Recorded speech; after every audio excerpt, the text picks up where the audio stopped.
Welcome to another vlog. ಇವತ್ತು ನಾನೇನು record ಮಾಡೋಕ್ಕಾಗಿಲ್ಲ. ಬೆಳಿಗ್ಗೆ ಎದ್ದು ಪೂಜೆ ಮಾಡಿದೆ, ಆಮೇಲೆ ನಾಷ್ಟ ಮಾಡಿದ್ವಿ. ನಮ್ಮ ದೊಡ್ಡವ್ರ ಮನೆಗೆ ಹೋಗಿದ್ದೆ, ಅಲ್ಲಿಂದ ನಾಷ್ಟ ಮಾಡ್ಕೊಂಡು ಬಂದೆ. ನಿನ್ನೆ ಮೆಹಂದಿ ಹಚ್ಕೊಂಡಿದ್ದೆಲ್ಲ, ಅದನ್ನ ಹಚ್ಕೊಂಡಾದ್ಮೇಲೆ ಹೆಂಗೆ ಕಾಣಿಸ್ತೈತೆ ನಾನು ತೋರಿಸ್ಲೇ ಇಲ್ಲ. ಇವತ್ತು ಬೆಳಗ್ಗೆ ರೆಕಾರ್ಡ್ ಮಾಡ್ಲಿಕ್ಕೆ ಆಗಲಿಲ್ಲ. ಹಿಂಗೆ ಬಂದೈತಿ, ನಂಗೆ ಭಾಳ ಇಷ್ಟ ಆಗೈತಿ.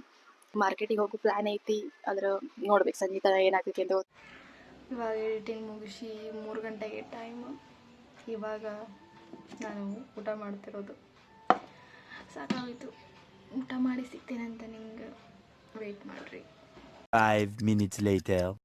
ನಮ್ಮೂರಾಗ ಸಡನ್ಲಿ ಮಳೆ ಬರತೈತಿ. ಎಲ್ಲ ಕಡೆ ಮಾಡ ಕ್ಲಿಯರ್ ಇದ್ರೂ ಮಳೆ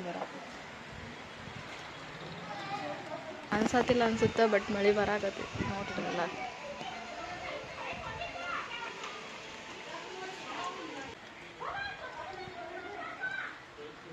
ನ್ಯೂಸ್ ವೆದರ್ ಯಾವಾಗ ಹಿಂಗೆ ಇರ್ತೈತಿ ಅಂತ ಸಡನ್ಲಿ ಸ್ಟಾಪ್ ಆಯ್ತು. 1 hour later. ನೋಡ್ರಿ, ಟೈಮ್ 5:30 ಆಗೈತಿ. ನಮ್ಮವ್ವ ಇವಾಗ ಮತ್ತೆ ಹೊರ ಹೋಗಳ. ಯಾಗಿ ಕುಂತೇನೆ ಇವಾಗ ಇನ್ನೂ ತನ. ಇವಾಗ ಹೋಗಳ 1 ತಾಸು ಆದ್ರೂ ಬರಲ್ಲ. ಈಗ ಮತ್ತೆ ದೀಪ ಹಚ್ಚಂತ ಹೇಳೋಗಳ. ದೀಪ ಹಚ್ಬೇಕು ಇವಾಗ ಮಾರ್ಕೆಟಿಗೆ ಹೋಗಕ್ಕೆ. ನಾ ಬಂದು ರೆಡಿ ಹಾಕೊಂತೇನೆ. ಮೊದಲೇ ಹೇಳ್ಬೇಕಿಲ್ಲ, ಇವಾಗ ಹಚ್ಚಂತ. ಈಗ ಹೋಗಲ್ಲ, ಏನು ಮಾಡಬೇಕು, ಆಕೆ ಬರ್ತಾನೆ ವೆಯ್ಟ್ ಮಾಡ್ಬೇಕು ನಾ ಇವಾಗ. ಅಚ್ಚಾ ठीक है. ನೋಡ್ರಿ, ದೀಪ ಹಚ್ಚಿದೆ ನಾನು.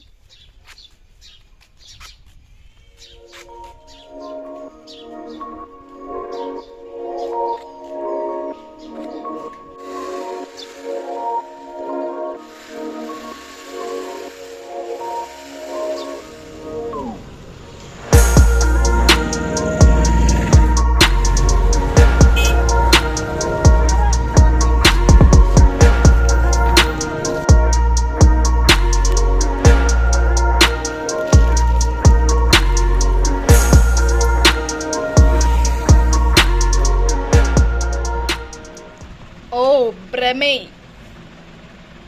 ಎಷ್ಟು ಹೇಳು. ಗೊತ್ತಿಲ್ಲ